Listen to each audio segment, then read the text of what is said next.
Assalamualaikum warahmatullahi wabarakatuh. Ini saya akan bicara tentang capacity building di Kabupaten Natuna, Kepulauan Riau, Indonesia. Satu tinjauan teoritis dan praktis. Saya mengambil sedikit tema moving to capacity development approach to human development. Nanti saya akan berbicara pertama mengenai tentang capacity building. Di situ ada beberapa kritik tentang pendekatan capacity building. Itu kemudianlah muncullah teori-teori capacity development approach to human development. Kemudian saya sedikit akan menyinggung tentang beberapa peraturan pemerintah tentang pengembangan kapasitas pemerintah daerah. Yang pertama kita harus sepakat dulu tentang apa itu capacity building itu. Sebenarnya kalau dilihat dari beberapa pengertian tersebut, intinya pengembangan kepada individu, kelompok,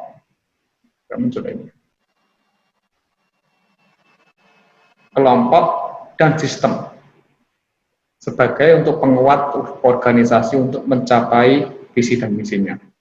Sebenarnya intinya pada itu. Kalau capacity building diterapkan di masyarakat, yaitu adalah penguatan individu, kelompok-kelompok dan lingkungannya. Capacity building seringkali dimaknai sebagai sebuah strategi untuk meningkatkan efisiensi, efektivitas, dan responsivitas kinerja pemerintah dengan memusatkan perhatian kepada 3 dimensi secara simultan. Ini satu, pengembangan SDM, kemudian penguatan organisasi, dan reformasi kelembagaan. Lantas apa tujuan dari capacity building itu? Tujuan utamanya yaitu adalah memungkinkan bahwa organisasi itu dapat tumbuh, dapat berkembang lebih baik sebagai cara untuk mencapai tujuan dan visi misinya. Dari beberapa pengertian tersebut, capacity building itu terbagi menjadi 3 hal ini. Pertama adalah pengembangan level individu, atau bisa disebut dengan pengembangan kompetensi. Ada kompetensi keterampilan, ada kompetensi attitude atau etika kerja. Sedangkan pada level institusi sendiri, pengembangannya bisa pada sumber daya, nanti bisa ada dana, anggaran dan sebagainya, dan sebagainya. Kemudian pada level sistem ini ada legalitas aturan. Jadi legalitasnya itu harus benar-benar dibuat. Nanti saya akan menjelaskan bagaimana pengembangan kapasitas pemerintah daerah. Namun teori tersebut mendapat beberapa kritikan, ya. Karena pada dasarnya teori tersebut kita itu disuruh hutang, kemudian membangun tanpa ada transfer knowledge. Akhirnya kemampuan pemerintah itu dipertanyakan. Pemerintah akan tergantung sama konsultan. Nah, terus kemudian banyak para staf itu tidak memahami kompleksitas atau permasalahan yang ada di pemerintah. Nah, sehingga kebijakannya itu cenderung jangka pendek, short term fokus. Nah, yang penting masalah ini cepat selesai, ya kan?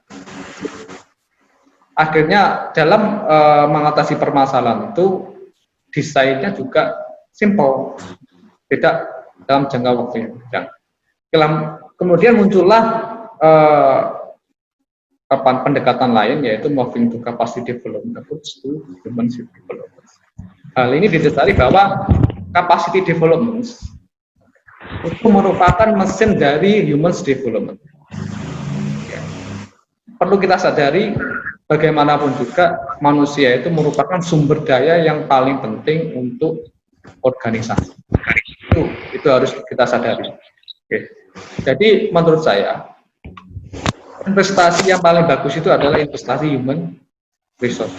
Nah, capacity development ini memiliki prinsip bahwa orang itu sumber daya yang paling bisa diberdayakan, paling bisa dikembangkan, mempunyai potensi yang lebih, ya kan, dan sangat sustainable.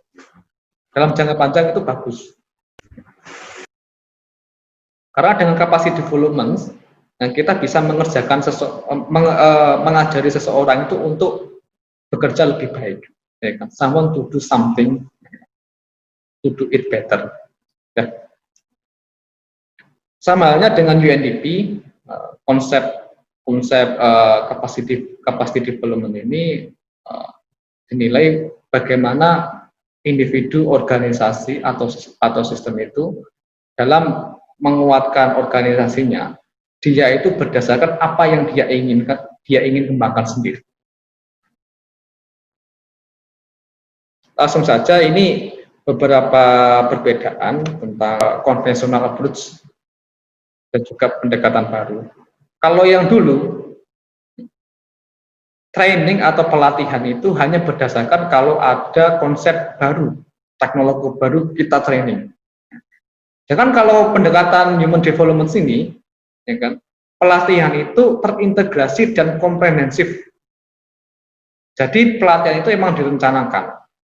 Jadi ketika kita mendapatkan pegawai ini sudah direncanakan, nanti kalau dia menduduki jabatan X, dia itu akan dapat pelatihan ini dan sebagainya.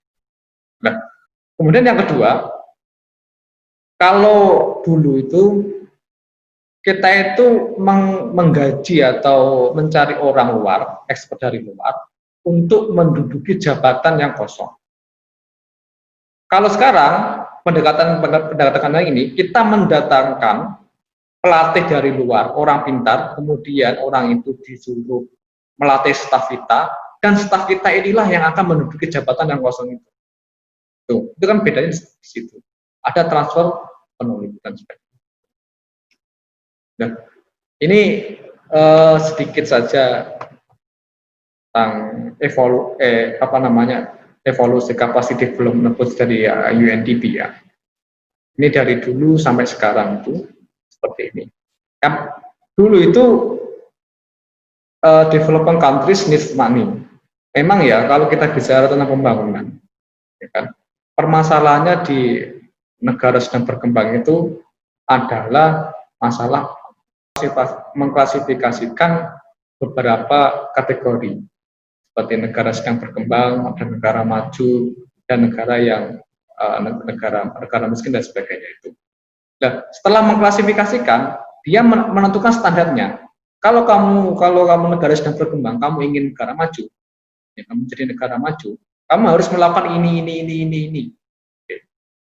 Terus itu pasti negara sedang berkembang tidak punya uang.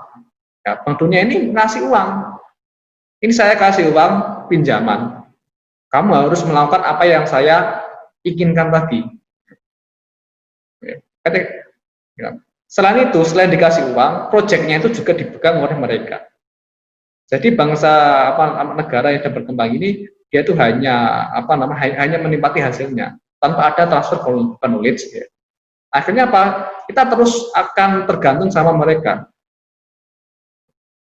Terus kemudianlah berkembang ya, yang kedua itu bahwa negara sedang berkembang itu harus meniru negara yang sedang maju. Ini memunculkan technical assistance. Ya kan? Ya, ini juga masih dikritisi karena apa? Mereka itu hanya mendatangkan ahli-ahli yang dari negara maju untuk membangun di negara yang sedang berkembang. Tidak ada transfer knowledge. Jadi percuma. Gitu. Kemudianlah berkembang lagi, ya, developing countries source partner. Inilah muncul teori-teori tentang partnership, ya, kolaborasi dan sebagainya. Kita harus kolaborasi. Kita dulu pasti banyak yang menggaungkan public-private partnership, kan gitu. Ini muncul seperti ini, asal mulanya itu. Technical cooperation. Memang ada sedikit transfer knowledge ya kan. Namun permasalahannya ini sangat mahal. Nah, kemudianlah muncullah pendekatan capacity development itu ya. Bagaimana negara itu bisa mendesain, ya kan, mendesain, mengimplementasikan pembangunannya secara mandiri. Dia itu inginnya arahnya itu kemana? Pada dasarnya kalau kita bicara pembangunan, pada akhirnya itu adalah negara yang sejahtera. Itu sudah diamatkan oleh undang-undang. untuk pembukaan, ya kan? Tujuan negara itu adalah mensejahterakan masyarakat. Pertanyaannya, sejahtera itu bagaimana? Gitu. Apakah sejahtera itu banyak uangnya, ataukah sejahtera hanya mobilnya dan sebagainya? Tapi saya sepakat sejahtera itu adalah bahagia. Ya, pertanyaannya itu, apakah ada sekarang itu indikator kebahagiaan dalam pembangunan itu? Kalau kita melihat Human Development Index, ya kan, indikatornya itu 3, ya kan, ekonomi, kemudian pendidikan dan kesehatan. Tidak ada indikator kebahagiaan. Contohnya aja kalau kita melihat ya, Jepang itu pembangunannya sama, dia negara maju ya, negara maju dengan teman lagi ya. Jepang itu negara maju, namun di sana itu angka bunuh dirinya itu tinggi. Ya kenapa? Itu permasalahannya. Apakah itu goal dari kesejahteraan? Oke. Kemudian saya sedikit menyinggung ya, ketika kita sudah melakukan awal tadi membicarakan tentang kapasitas, ingin lebih fokus kepada pengembangan kapasitas sumber daya aparaturnya. Karena beberapa kritik dari teori capacity building itu menginginkan bahwa kalau bisa itu pengembangan kapasitas itu ada pada sumber daya aparaturnya. Karena pengembangan